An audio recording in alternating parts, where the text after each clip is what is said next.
Hello student, एक और नए इंटरेस्टिंग और नॉलेजेबल वीडियो में स्वागत है। आज की इस वीडियो में हम लोग जानने वाले हैं स्ट्रक्चर ऑफ ईयर के बारे में, जिसमें आपको पूरा समझ में आएगा।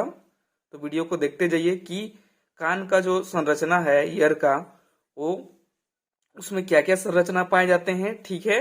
और जो है आउटर ईयर किन्हें बोला जाता है, मिडल ईयर, इनर ईयर, सबके बारे में जो है डिटेल से जानेंगे, ठीक है। तो जो ईयर का स्ट्रक्चर है मुख्य रूप से तीन पार्ट से बना होता है। एक आउटर ईयर और एक मिडल ईयर और इनर ईयर, ठीक है। ये वाला जो पार्ट दिख रहा है ये इनर ईयर का पार्ट है, ये मिडल ईयर और ये आउटर ईयर। तो सबसे पहले हम लोग आउटर ईयर जो है उसके बारे में जानेंगे, ठीक है। तो जो ईयर है यह एक सेंस ऑर्गन है, संवेदी अंग है, जो बाहर के जो साउंड है उसको कलेक्ट करता है और फाइनली जो है यह ऑडिटरी नर्व के माध्यम से ब्रेन तक पहुंचता है और हमें कुछ साउंड का जो है पता चलता है, ठीक है। तो वीडियो को पूरा देखिए, एक एक करके सारा चीज आपको समझ में आ जाएगा, ठीक है। ओके, तो चलिए वीडियो शुरू करते हैं। तो सबसे पहले हम लोग जो है आउटर ईयर देखिए, ये जो आउटर ईयर यहाँ लिखा गया है, तो ये इतना पार्ट जो है इससे इधर वाला पार्ट, ये जो है आउटर ईयर है। हम लोग जानते हैं कि कान को देखते हैं तो बाहर में ये दिखाई देता है, ठीक है। तो इसको क्या बोला जाता है, पिन्ना बोला जाता है, ठीक है। इसको क्या बोला जाता है बच्चों, पिन्ना बोला जाता है। अब इस पिन्ना में भी बहुत सारे संरचना होते हैं अलग अलग, ठीक है। तो देखिए यहाँ पर जो पिन्ना के जस्ट बगल में यहाँ पर जो मसल होता है इसको टेम्पोरल मसल कहा जाता है। ये जो मसल है, ठीक है, इसको क्या बोला जाता है बच्चों, टेम्पोरल मसल कहा जाता है, ठीक है। अब देखो ये जो कान का ये वाला पार्ट है जिसको हम लोग पकड़ते हैं या कोई खींच लेता है, ठीक है, कान पकड़ के, तो जो खींचता है वो वाला पार्ट क्या है, ये पिन्ना कहलाता है, ठीक है। पिन्ना या बाह्य कर्ण कहलाता है। तो जो स्नेक वगैरह हैं उसमें एक्सटर्नल ईयर नहीं पाए जाते हैं, जबकि मेमल मनुष्य में पाए जाते हैं, ठीक है। जैसे कि कोई टीचर दीदी या फिर आपके मम्मी पापा कोई भी आपके कान खींचे होंगे, तो जिस पार्ट को पकड़ के खींचते हैं उस पार्ट को पिन्ना बोला जाता है, ठीक है। तो पिन्ना के भी अपना पार्ट है। तो पिन्ना में जो ये ऊपर वाला पार्ट है, ठीक है, ये दिख रहा होगा, इसको हेलिक्स कहा जाता है। क्या कहा जाता है बच्चों, हेलिक्स कहा जाता है, जहां कुछ लोग जो है श्रृंगार भी करते हैं, ठीक है। और उसके बाद इस हेलिक्स के नीचे में जो ये संरचनाएं दिखाई दे रहा है इसको स्केफा बोला जाता है। क्या बोला जाता है, हेलिक्स के नीचे वाला पार्ट को स्केफा बोला जाता है। उसके बाद देखो यहाँ पर एक जो है तिकोने लाइक में एक गड्ढा पाया जाता है जिसको ट्रायंगुलर फोसा कहा जाता है। आप लोग देखे होंगे कान की संरचना में यहाँ थोड़ा गड्ढा नजर आता है जो तिकोना देखने में दिखता है, जिसको ट्रायंगुलर फोसा कहा जाता है। ट्रायंगुलर मतलब तिकोना, फोसा मतलब गड्ढा, ठीक है। तो ये वाला पार्ट। अब उसके बाद देखो ये ट्रायंगुलर फोसा के नीचे का जो पार्ट है, ये मिडल पार्ट जो उसको बोला जाता है एंटी हेलिक्स बोला जाता है। क्या बोला जाता है बच्चों, एंटी हेलिक्स कहा जाता है, ठीक है। अब देखो यहां से जो अंदर वाला ऑडिटरी कैनाल तरफ जाता है उसके बाहर वाला इस पार्ट को कोनका कहा जाता है। क्या कहा जाता है बच्चों, कोनका, जो एंटी हेलिक्स के नीचे होता है, ठीक है। अब देखो उसके बाद ये नीचे ये दिखाई दे रहा होगा सबसे निचला पार्ट, ठीक है, एक्सटर्नल ईयर का, जहां पर जैसे इस टाइप का कोई श्रृंगार भी किया जाता है, कुछ पहना भी जाता है, ठीक है। इस टाइप से श्रृंगार कहा जाता, पहना जाता है। तो ये जो जहां श्रृंगार किया जाता है उसको बोलते हैं ऑरिकुलर लोब्यूल या ईयर लोब कहा जाता है, ठीक है। ऑरिकुलर लोब्यूल या ईयर लोब, ये जो पूरा पार्ट बना होता है। आप लोग जानते हैं कि कान को खींचने से या मूवमेंट हो जाता है वह, तो ऐसा इसलिए होता है क्योंकि वहां हड्डी नहीं पाया जाता है, वहां पर जो है कार्टिलेजिनस, इलास्टिक कार्टिलेजिनस बना पाया जाता है, जिसके कारण इसको आसानी से हम लोग मूवमेंट कर सकते हैं, ठीक है। तो ये ऑरिकुलर लोब्यूल हो गया। उसके बाद देखो यह एक्सटर्नल ईयर, ये temporal helix, scapha, triangular fossa, anti helix, concha और ऑरिकुलर लोब्यूल या ईयर लोब को पूरा को एक साथ मिला करके इस संरचना को बोला जाता है पिन्ना, PINNA, पिन्ना कहा जाता है। यहाँ पर आप लोग को यहाँ से लेकर के यहाँ तक को पिन्ना कहा जाता है, ठीक है। अब देखो एक्सटर्नल ईयर का और एक पार्ट है, देखो ये कोनका जो है एक अंदर की ओर जो है एक नालिकाकार फॉर्म में खुलती है, जिसको बोला जाता है ऑडिटरी केनाल बोला जाता है। इसको क्या कहा जाता है बच्चों, ऑडिटरी केनाल, जो गड्ढा, ठीक है, जो केनाल तो बाहर से देखते हैं एक होल नुमा संरचना है, इसको ऑडिटरी केनाल कहा जाता है, ऑडिटरी केनाल। इस ऑडिटरी केनाल में जो है सेरुमिनस ग्लैंड पाया जाता है, ठीक है। इस जो केनाल है ये, इसमें जो है क्या पाया जाता है बच्चों, सेरुमिनस ग्लैंड पाया जाता है, ग्लैंड ग्रंथि पाया जाता है, जिससे जो है सेरुमिन सेरुमिन का जो है श्रावण होता है। इसी कारण जो है इस ईयर जो ऑडिटरी केनाल है इसमें जो है वेक्स फॉर्म में बन जाते हैं, ठीक है, जिसको हम लोग मैल के रूप में, कान का मैल के रूप में बाहर निकालते हैं। तो क्या है, वह सेरुमिनस ग्लैंड से सेरुमिन पदार्थ निकलता है, वही है, ठीक है, जिसको हम लोग ईयर का जो मेल है मैल के रूप में निकालते हैं, ठीक है, बाहर निकालते हैं। तो यह जो है चिपचिपा पदार्थ होता है जो बाहर की ओर से कोई अनवांटेड पदार्थ जैसे अंदर जाते हैं तो उसको चिपका लेता है और अंदर जाने से रोकता है, ठीक है। तो ये ज्यादा होने पर ही हानिकारक है और पतला लेयर है, एकदम नहीं सिर्फ ऑयली पदार्थ जैसे, ठीक है, तब जो है यह बाहरी के कचड़े को जो है अंदर जाने से रोकता है, ठीक है। तो ये सेरुमिनस ग्लैंड से सेरुमिन पदार्थ होता है जो वैक्स के रूप में होता है, ठीक है, आप लोग जान रहे हैं। साथ ही इस ऑडिटरी जो केनाल है इसमें छोटे छोटे हेयर भी पाए जाते हैं, ठीक है बच्चों, छोटे छोटे हेयर भी पाए जाते हैं जिसको ईयर हेयर के नाम से जानते हैं। ये हेयर भी बाहर से जो कचड़ा या अनवांटेड पदार्थ जो चला जाता है हवा के साथ या वाइब्रेशन के साथ, तो इसको ये छोटे छोटे हेयर जो ऑडिटरी केनाल में पाए जाते हैं ये इसको रोकते हैं, ठीक है। तो ये हम लोगों का आउटर ईयर का पार्ट है, ऑडिटरी केनाल और ये पिन्ना, ठीक है बच्चों।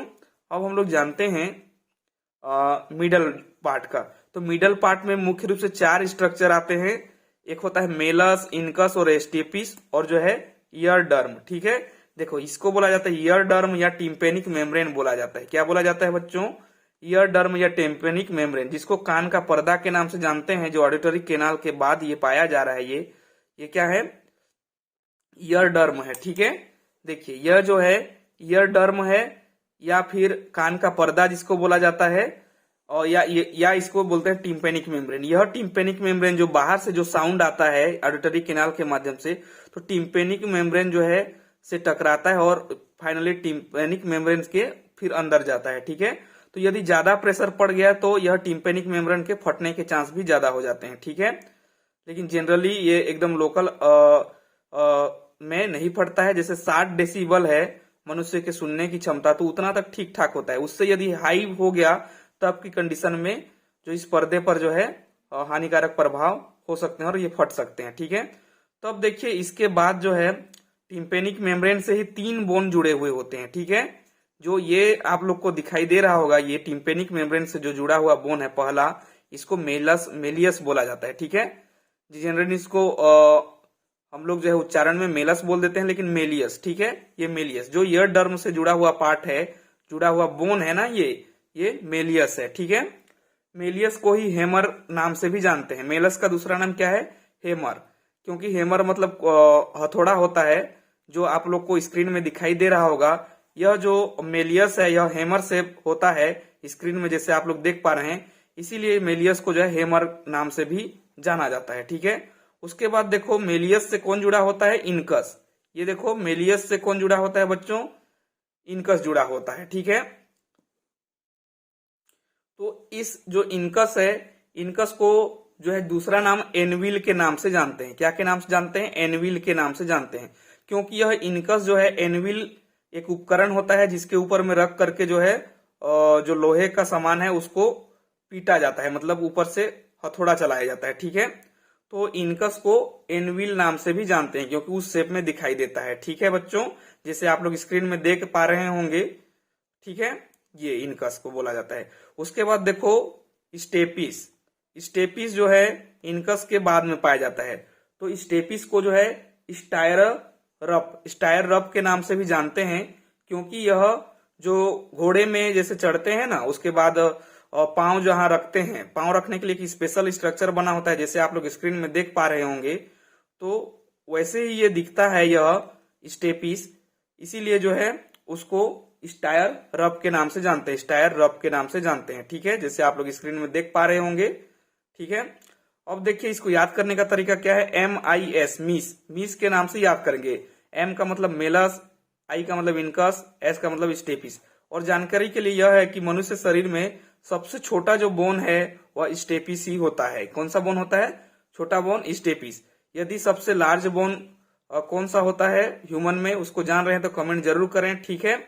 सबसे बड़ा बोन, ये तो छोटा बोन है ना, कान ह्यूमन के बॉडी में सबसे छोटा बोन। अब बड़ा बोन कौन है उसको कमेंट में जरूर कमेंट करें, ठीक है। कमेंट में लिखिए यदि पता है तो, ठीक है। अगला देखिए, इसके बाद जो यह स्टेपिस है, यह स्टेपिस, ठीक है, इतना तक जो है हम लोगों ने मिडल ईयर का पार्ट देखा है, जिसमें हम लोगों ने टिम्पेनिक मेम्ब्रेन या ईयर डर्म के बारे में जाना है, और मेलस, इनकस और स्टेपिस बोना जाते हैं मिडल ईयर के अंतर्गत, ठीक है, मध्य कान के अंतर्गत। उसके बाद आंतरिक देखो, आंतरिक जो ईयर है, इनर ईयर, ये यहां से लेकर के इनर ईयर का पार्ट है। तो इनर ईयर के पार्ट में कोक्लिया आ जाता है, और ऑडिटरी नर्व आ जाएगा, स्टेचियन ट्यूब आ जाएगा, ठीक है। और जो है, ठीक है, तो कौन कौन है बच्चों, एक बार फिर से, सेमी सर्कुलर केनाल है इंटरनल ईयर का पार्ट, कोक्लिया है, ऑडिटरी नर्व है, स्टेचियन ट्यूब है, ठीक है। तो इनके बारे में हम लोग जानते हैं अब, ठीक है। तो देखिए, यह जो स्टेपिस है, यह जो है कोक्लिया के इस बेस पार्ट से जो है जुड़ा हुआ होता है, ठीक है। तो जब साउंड आता है पिन्ना के माध्यम से ऑडिटरी केनाल, फिर टिम्पेनिक मेम्ब्रेन में, तो साउंड का वाइब्रेशन जो है फाइनली इन बोन के द्वारा जो है इस कोक्लिया को जो है प्रेशर किया जाता है, किसके माध्यम से, स्टेपिस के माध्यम से। तो इस जो कोक्लिया है, इसमें भी बाहर में जो लिम्फ होता है उसको पेरीलिम्फ बोला जाता है, अंदर में जो लिम्फ होता है उसको एंडोलिम्फ बोला जाता है। तो जब पेरीलिम्फ में वाइब्रेशन पड़ता है, तब जो है उसके प्रभाव से जो है एंडोलिम्फ में भी क्या पड़ता है बच्चों, प्रेशर पड़ता है। फिर फाइनली जो है इन फ्लूइड से एक्शन पोटेंशियल जनरेट होता है, और वो जो सिग्नल है जो साउंड का, उसको जो है ऑडिटरी नर्व को दे दिया जाता है, और ऑडिटरी नर्व से फाइनली जो है ब्रेन तक पहुंच जाता है, ठीक है। ये स्टेपिस द्वारा इधर से जो प्रेशर आता है, साउंड आता है, वह पिन्ना में, फिर ऑडिटरी केनाल में, फिर जो है इससे टिम्पेनिक मेम्ब्रेन में वाइब्रेशन चालू होता है, जिससे जो है मेलस में प्रेशर पड़ता है, मेलस से इनकस में, इनकस से स्टेपिस में।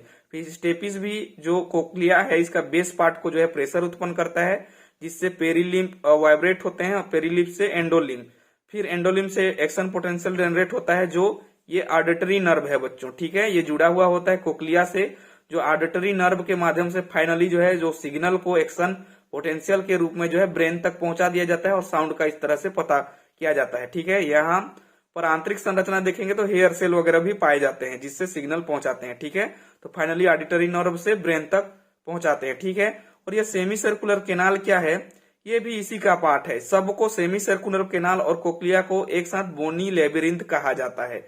क्या कहा जाता है, बोनी लेबिरिंथ, ठीक है। मैं दोनों को जैसे कि इसको और इसको मिला दूं तो इसको बोला जाता है बोनी लेबिरिंथ, बोनी लेबिरिंथ, ठीक है, बोनी लेबिरिंथ, बोनी लेबिरिंथ कहा जाता है, क्योंकि यह जो है बोन है ना, इसके चारों ओर जो है सेमी सर्कुलर केनाल और कोक्लिया के इधर सब तरफ क्या है, बोन है। मान लो उन बोन में गड्ढे नुमा कुछ जो है रास्ता बन गए हैं, मान लो ये सब, ठीक है। तो वैसे ही बन जाते हैं बोन में के अंदर में, तो इनको कोक्लिया और इनको सेमी सर्कुलर केनाल कहा जाता है, ठीक है। तो बोन के अंदर ये गड्ढे, ये संरचना बने हैं, इसलिए इनको बोनी लेबिरिंथ कहा जाता है, ठीक है। BONYLABY, लेबी RINTH, बोनी लेबिरिंथ कहा जाता है, ठीक है। अब देखिए, इसका काम तो पता चल गया, कोक्लिया का एक्शन पोटेंशियल जनरेट करते हैं और ऑडिटरी नर्व को देख के ब्रेन तक पहुंचाते हैं। लेकिन सेमी सर्कुलर केनाल का क्या काम है, तो सेमी सर्कुलर केनाल जो है हमारे बॉडी बैलेंस को जो है मेंटेन करने में हेल्प करते हैं। सेमी सर्कुलर केनाल, इधर भी एंडोलिम्फ पेरीलिम्फ भरा हुआ होता है, ठीक है। लेकिन ये साउंड को तो डिटेक्ट करते ही हैं, साथ ही जो है हमारे बॉडी को जो है बैलेंस बनाए रखने में भी मदद करते हैं, ठीक है। अब देखिए, साउंड जो है इधर भी जाता है, और साथ ही ये स्टेचियन ट्यूब की तरफ से भी, ट्यूब तरफ भी आता है, ठीक है। इसके माध्यम से ये स्टेचियन ट्यूब है, ये देखो, स्टेचियन ट्यूब जो है फेरिंग्स में खुलता है बच्चों। कहाँ खुलता है, फेरिंग्स में खुलता है, ठीक है। जिसके कारण यदि कभी हम लोग को ज्यादा साउंड सुनने को मिलता है, तो जो है यह जो है फाइनली ऑडिटरी केनाल से, टिम्पेनिक मेम्ब्रेन से, स्टेचियन ट्यूब से फेरिंग्स में वो साउंड जो है चला जाता है, आधा साउंड, जिसके कारण फेरिंग्स के माध्यम से वह साउंड जो है माउथ की तरफ आ जाते हैं, जिसके कारण हमारा माउथ जो है ओपन हो जाता है। जब हम लोग ज्यादा साउंड सुनते हैं तो क्या होता है, माउथ जो है ओपन हो जाता है, क्योंकि वो स्टेचियन ट्यूब तरफ से वो वाइब्रेशन आता है और फेरिंग्स में से जुड़ा होता है, और फेरिंग्स से फिर माउथ तरफ साउंड आते हैं, प्रेशर पड़ता है, इसीलिए माउथ जो है खुल जाता है। इसीलिए जब हम ज्यादा साउंड सुनते हैं तब जो है माउथ अपने आप खुल जाता है, ठीक है। ओके, तो इस प्रकार हम लोगों ने सारे चीजों को एक एक करके समझा है, ठीक है।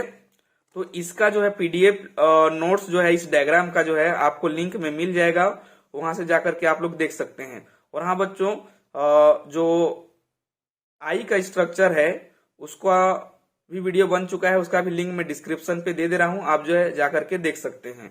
ठीक है।